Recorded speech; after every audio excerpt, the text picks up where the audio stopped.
अस्सलाम वालेकुम दोस्तों बात करते हैं आज पाकिस्तान में कौन सी क्रिप्टो एक्सचेंज सबसे ज़्यादा सेफ है, या आप कह लें कि एशिया में कौन सी जो है क्रिप्टो एक्सचेंज हम यूज़ कर सकते हैं।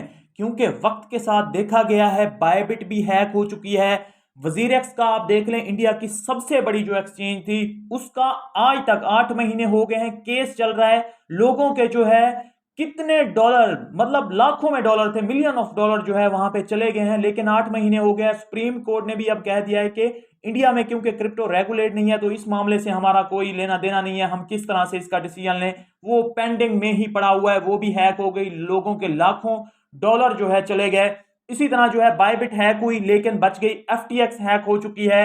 इसी तरह जो है कोई भी क्रिप्टो एक्सचेंज क्या सेफ है, सिक्योर है, कौन सी क्रिप्टो एक्सचेंज आपको ट्रेडिंग के लिए यूज करनी चाहिए या किस में आपको पैसे रखने चाहिए, बहुत दफा ये चीजें क्लियर कर चुका हूं, बहुत दफा बता चुका हूं। लेकिन फिर भी लोग जो है कुछ न्यू जुड़ते हैं, कुछ बिगिनर लोग आते हैं, लोगों को पता नहीं होता, अभी क्रिप्टो में सीख रहे होते हैं, तो उनको मैं अगेन से आज जो है एक्सप्लेन कर देता हूं। और पाकिस्तान में जो है स्पेसिफिक, पाकिस्तान में, इंडिया में तो वैसे ही जो है टैक्स लगा हुआ है, उनकी क्रिप्टो जो है वहां पे यूजर ऑलरेडी काफी ज्यादा हैं, लेकिन पाकिस्तान में इश्यूज बहुत ज्यादा थे, क्रिप्टो को लेके लोग उठा लिए जाते थे ये वो।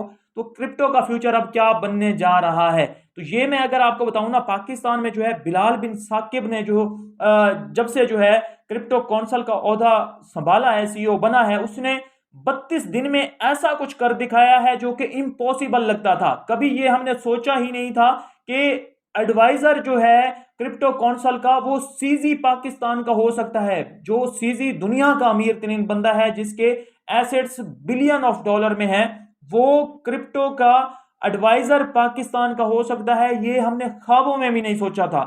और इससे भी बड़ी अचीवमेंट कि दुनिया का जो अभी के लिए ताकतवर जो एक प्राइम मिनिस्टर है डोनाल्ड ट्रंप, उसकी जो कंपनी है लिबर्टी फाइनेंशियल, उसके जो लोग हैं उनको भी बिलाल बिन साकिब ने जो है पाकिस्तान में लाया, और उनसे भी जो है कुछ इस तरह के एडवाइजरी के और उनसे भी पार्टनरशिप वगैरह और इस तरह के जो है चीजें हो गई हैं। ये सिर्फ प्रोग्रेस है 32 दिन की, के जो क्रिप्टो के ताकतवर लोग हैं वो पाकिस्तान में आए हैं पहली दफा, और पाकिस्तान को जो है एक फ्रेमवर्क देने जा रहे हैं कि आप क्रिप्टो को किस तरह से रेगुलेट कर सकते हैं, किस तरह से यहाँ पे एक्सचेंजेस वर्क कर सकती हैं, और किस तरह से टैक्स कलेक्शन हो सकती है, किस तरह से ब्लॉकचेन टेक्नोलॉजी यहाँ पे यूज की जा सकती है।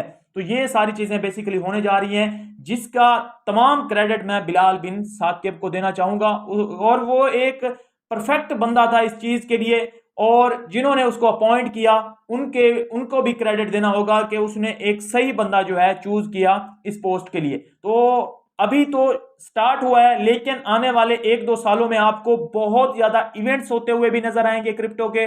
पाकिस्तान में बहुत सी कंपनीज आएंगी, बहुत सी एक्सचेंजेस अपने आप को रेगुलेट करवाएंगी, क्योंकि रेगुलेट फ्रेमवर्क तैयार किया जा रहा है। और इसी चीज में आपको कौन सी एक्सचेंज जो है सबसे ज्यादा सेफ सिक्योर जो माहौल प्रोवाइड कर सकती है, और आपके एसेट्स जाने का भी आपको खदशा नहीं रहेगा।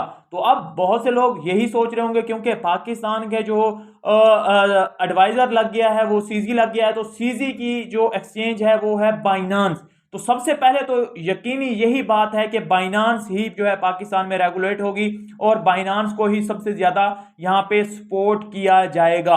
और ये भी मानना होगा कि दुनिया की नंबर 1 एक्सचेंज जो है वो भी बाइनांस ही है, और अभी तक के लिए सेफ सिक्योर भी बाइनांस ही लगती है। बाकी कोई भी एक्सचेंज देख लें, लोग बचना चाहते हैं केवाईसी से कि केवाईसी ना हो, हमारा डाटा गवर्नमेंट तक ना जाए। उन चीजों से बचने के लिए लोग छोटी एक्सचेंजेस की तरफ जाते हैं और अपना पैसा गंवा बैठते हैं। तो मैं अभी कभी किसी को रिकमेंड नहीं करूंगा कि छोटी जो एक्सचेंजेस होती हैं जिन पे केवाईसी होती ही नहीं है, और केवाईसी से बचने के लिए आप अपना वहां पे पैसा डाल देते हैं, तो वो तो बिल्कुल भी जो है मतलब रिजेक्ट कर दीजिए, अपनी लाइफ से निकाल दीजिए, उनका तो कोई भी भरोसा नहीं है। बड़ी एक्सचेंजेस में अगर ओकेएक्स में देखा जाए, बायबिट में देखा जाए, या क्या है बाइनांस में देखा जाए, तो जब क्रिप्टो रेगुलेट होगी तो मुझे जहां तक लगता है कि ओकेएक्स तो पाकिस्तान में रहेगी नहीं, वो इंडिया में भी नहीं रही, तो वो जो है यहाँ से हो सकता है भाग जाए या खुद को रेगुलेट करवाए, अगर यहाँ पे जो है इस तरह से इजी जो माहौल है प्रोवाइड किया जाता है, जिस तरह से दुबई को जो है क्रिप्टो का हब बनाया गया, जीरो टैक्सेस वहां पे करके, तो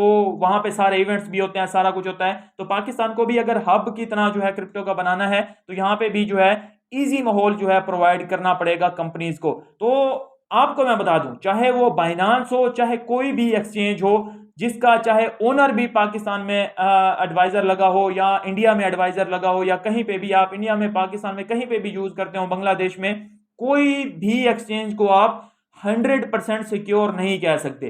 तो अगर किसी भी एक्सचेंज को 100% सिक्योर नहीं कह सकते तो अपना फंड कैसे हम सिक्योर करें? क्या चीज 100% सिक्योर है? वो है वॉलेट्स।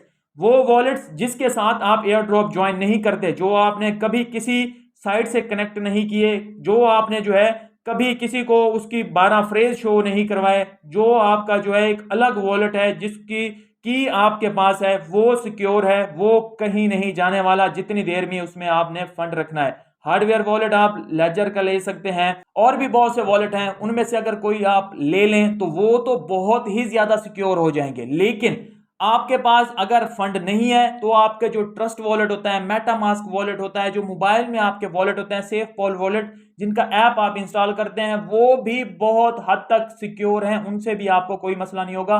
तो आपका जो मेन फंड होता है, जो बड़ा फंड होता है जिसको आपने लॉन्ग टर्म के लिए रखा होता है, वो हमेशा आप वॉलेट में ही रखिए। एक्सचेंजेस में उसको लॉन्ग टर्म में रखने की बिल्कुल जरूरत नहीं है। वक्ती तौर पे ट्रेडिंग करनी है या कुछ बाय सेल करना है, वो ले जाइए एक्सचेंज में और फिर जो है उससे निकाल लीजिए।